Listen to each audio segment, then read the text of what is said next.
the Canadian author of The Trouble with Islam. She's a lesbian, and she's saying that some of the Sharia needs to be changed to try and keep up with the new century. And I say no. The Quran is a perfect code of life, a perfect code of living, and it doesn't need to change, it doesn't need to be updated. And I would say to Muslims, beware of the modernizers within, because they will try and dilute our great faith, and what you'll end up with is a hybrid like you have in Christianity. Look at the mess that the Christians are in. The Christian church is fractured, it's divided. They have gay clerics, gay bishops, so one part of the church is split from the other. Other sections of the church are trying to introduce female bishops, female church leaders, and they're trying to introduce and reinvent things that simply were not there. And they're doing this to try and popularize the faith, to try and bring people in, and it isn't going to work. Yvonne, Irshad Manji is not exactly an intellectual, right? Those who have read her books, there are serious gaps in her scholarship. Mm-hmm. But well, she isn't a scholar. She's not a scholar. She's a lesbian with a chip on her shoulder who wants to take a dig at Islam. So she's not a scholar, but people who have her lifestyle, where should Islam place them? I mean, she is like that. Now we come to believe people are born like that. So what should we do with them? Well, I am not here to be that judgmental. When the day of judgment comes, I won't be answering for Irshad Manji or people like her. I will be answering for me and accounting for me. And this is the other thing with Islam, that it gives you a responsibility to account for your own behaviour and your own actions. And it doesn't matter how good or bad your family is, or the people around you, or your friends.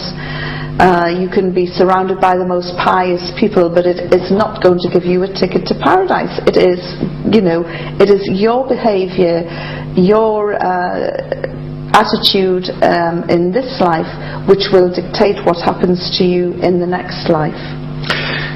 Just a few moments before you said you went back, when you read Quran, you went back and read Bible once again. Were you ever a practicing Christian? Yes, I was, and I was brought up in Sunday school, the Christian version of the madrasa. I was a Sunday school teacher. I sang in the choir. I was quite an active part of the church community. When I moved to London, I joined a very famous church, St. James's in Piccadilly. I probably went to church twice a month, which in some people's eyes in secular Britain is bordering on fanaticism. And so I was quite active. I've always believed in the one God. And my belief in God was reinforced when I was reading the Quran. I happen to think Christianity is a great springboard to Islam, and that's probably why it took me maybe 30 months of reading, going back and forward. What exactly do you mean with Christianity being a great springboard to Islam? This is a very secular way of looking at religion, isn't it? No, you've got the same prophets, the same characters appearing in the Bible as are written about in the Quran. So you've essentially got, it's like a plant. You've essentially got the same soil, the same roots. It's just how you develop the plant. And as I say, I think that all the groundwork was there for me. The only thing or the major thing that I had to get over was the business of the Holy Trinity, belief in the Father, the Son and the Holy Ghost, to move from that to the belief in the one God. But when I look back, I realised that I always believed in the one God anyway. But you'd agree that Britain is a very secular society as compared to the United States, for instance, and only 7.5% people are regular churchgoers, right? You identified yourself with that 7-8% people who actually are devoted to Christianity in this country. Well, I wouldn't say that I was devoted. In fact, I would go as far as to say I believe in Britain today there are far more active Muslim worshippers than there are Christians in this country. And by that I mean people who turn up to church once a week compared to people who go to the mosque on a Friday. And I would be quite confident in saying that if it's not the same, it's probably more practicing Muslims in this country than there are practicing Christians. Will it be correct to say that in the summer of 2003, when you converted to Islam, you were coming from a godless society into the world of God? You were moving from non-religion into religion rather than moving from Christianity into Islam? No, I was moving from one religion to another, but I actually left the Church of England first before I became a Muslim, and that was over the siege of the Nativity, when Israeli soldiers were firing on what essentially was the birthplace of Christ. And as far as Christians were concerned, this is one of the holiest places in Christendom. And the Israeli soldiers had no respect for it, and there was a statue of the Virgin Mary above the church, and they riddled that statue with bullets. Nothing behind it, you know. It was serious. It was just target practice, and it was. And nothing happened. And nothing happened. The Pope broke silence first and said, "This is despicable." The Church of England, which is the church that I belong to, said and did nothing. And I was so furious, and I thought, if my church leaders cannot even stand up and defend the birthplace of Christianity, then why on earth would they even stand to defend me? You know, I am nothing. And I just thought, I don't need to be in this gutless, spineless organisation. And I left. And I walked away from the Church of England. I wrote about it. It upset the Archbishop of Canterbury, the head of the, cleric-wise, the head of the church. This is 2001? This was 2002 or 3. 2003, I think. It's 2003. And I just thought, you know, I don't need to go to a church and pray through some priest to speak to God. You know, at least with Islam I can have dialect straight away. And what I loved also about Islam is that I can draw a line in the sand, and that is my mosque. That is my place of prayer. I don't need a great big fancy building or some priest with fine garments and ceremonial robes to tell me how to pray. And it's that simplicity about it. When you came back and appreciated Taliban, that it treated you decently, and then subsequently when you converted to Islam, many people were extremely unhappy. Some people brought the concept of the Stockholm Syndrome. They said you had fallen in love, or there was a bonding relationship between you and your captors. Well, they were all very handsome young men, but I was terrified of them the whole time. And I certainly didn't bond with them. I spat at them, I swore at them, I refused to cooperate with them, I shouted at them, I threw things at them. I refused to eat their food, which really hurt them. And why you refused eating the food?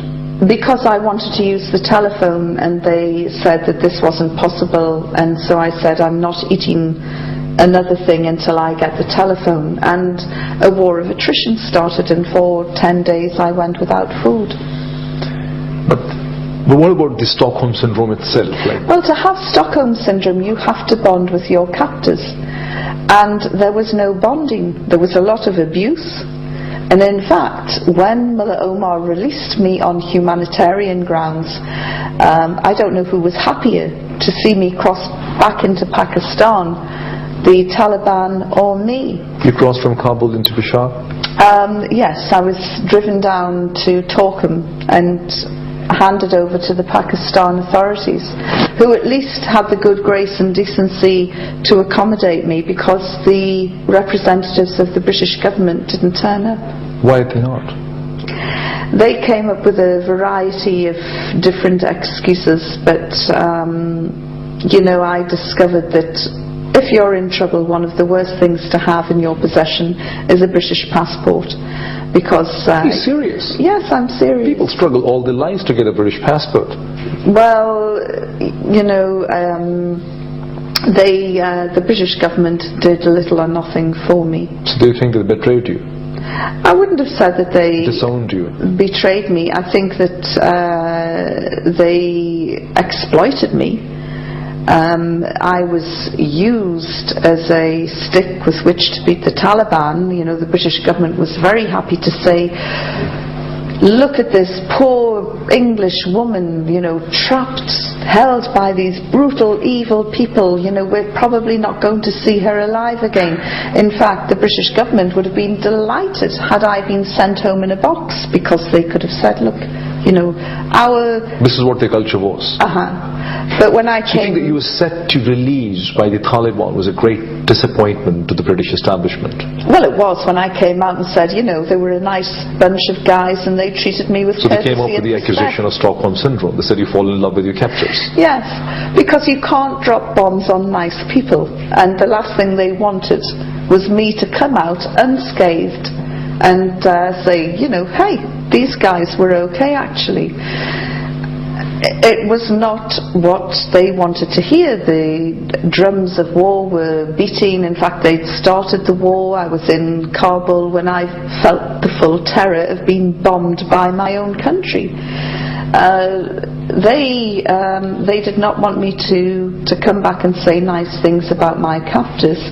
What they wanted me to say were things that I would have said had I been in Abu Ghraib, had I been in Guantanamo Bay, had I been in Bagram, had I been a ghost detainee, had I been shaved, shackled, abused and thrown into an orange suit.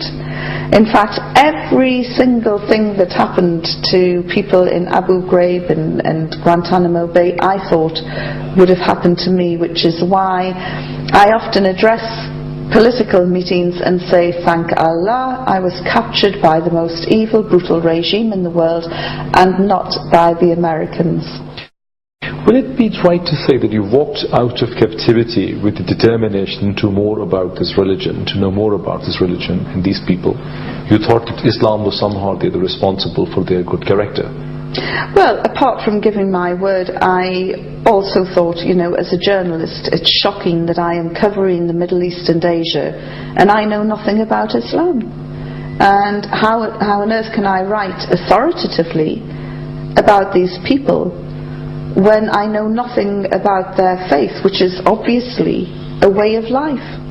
At one stage, somebody asked you a question, that what is the thing that most impressed you about Islam, and you said it is the sisters. You didn't talk of brotherhood, you didn't talk of universal values, you talked of the sisters.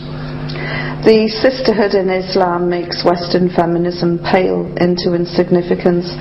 I have met sisters from all over Asia, the Middle East, Australia, New Zealand, North America, right across Europe, South Africa, so many places, and whether they have been formally educated or not, what I have met are women who are inspirational, very strong, very resilient, and they are usually the first educators.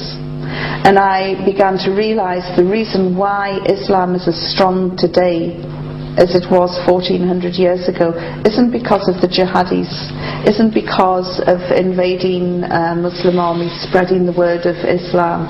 It's been the women, because they have handed Islam down to their children, and their children have carried this very precious baton and handed it down to their children. And these, the women are the protectors of Islam. And in fact, as I said before, the very first Quran in book form was given into the protection of a sister. But many people who convert to Islam talk of its universal values, its connectivity across the globe, its brotherhood. You do not necessarily talk of all those things. Well, I think that there are the backbone of the Ummah